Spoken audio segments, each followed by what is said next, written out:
PM Modi Moscow पहुंचे और राष्ट्रपति व्लादिमीर पुतिन ने उनका शानदार स्वागत किया। एक बार फिर दोनों की दोस्ती की गर्मजोशी देखने को मिली। इन सब के बाद भारतीय समुदाय को संबोधित करते हुए पीएम मोदी ने व्यापारी वर्ग के लोगों के साथ एक बहुत बड़ी गुड न्यूज शेयर की। पीएम मोदी ने कहा, 2 साल पहले उत्तर दक्षिण परिवहन गलियारे से पहली वाणिज्यिक खेप भी यहाँ पर पहुँची थी। अब हम चेन्नई व्लादिवोस्तोक पूर्वी समुद्री गलियारे पर भी काम कर रहे हैं। हमारे दोनों देश गंगा वोल्गा संवाद और सभ्यता के माध्यम से एक दूसरे को देख रहे हैं। ये कॉरिडोर मुंबई और अस्ट्राखान की पोर्ट सिटी को आपस में जोड़ता है।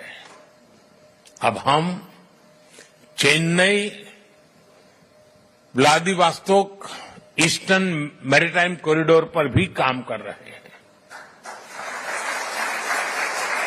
हम दोनों देश Ganga Volga dialogue of civilisation से एक दूसरे को रीडिस्कवर कर रहे हैं। चलिए जानते हैं इसके मायने क्या है और क्या है नॉर्थ साउथ ट्रांसपोर्ट कॉरिडोर यानी INSTC। सबसे पहले इसके बारे में जानिए कि आखिरकार INSTC है क्या।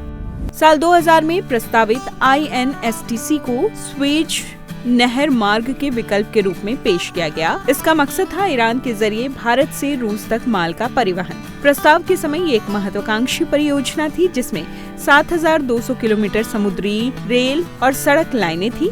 ये हिंद महासागर, फारस की खाड़ी को ईरान से होते हुए कैस्पियन सागर से जोड़ता है, फिर रूस से होते हुए सेंट पीटर्सबर्ग और उत्तरी यूरोप को जोड़ता है। इस कॉरिडोर में भारत, रूस और ईरान के अलावा 10 और देश Azerbaijan, Armenia, Kazakhstan, Kyrgyzstan, Tajikistan, तुर्की, यूक्रेन, बेलारूस, ओमान और सीरिया भी शामिल हुए थे।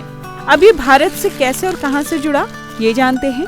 INSTC गलियारा रूस के सेंट पीटर्सबर्ग से होकर दक्षिणी ईरान के बंदरगाहों से होते हुए भारत के मुंबई तक 7,200 किलोमीटर तक फैला हुआ है। इस रूट से यूरोप को बाईपास किया गया। अब इससे भारत को क्या फायदा है, ये भी जान लीजिए।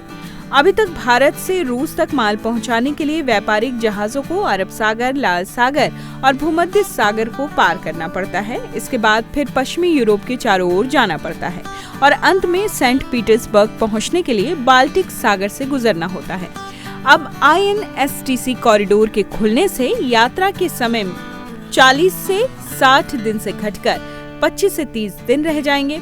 नया व्यापारिक रास्ता मध्य एशिया, कैस्पियन सागर, ईरान और अंत में अरब सागर से होकर गुजरेगा, जिससे ट्रांसपोर्ट की लागत में 30% की कटौती होगी।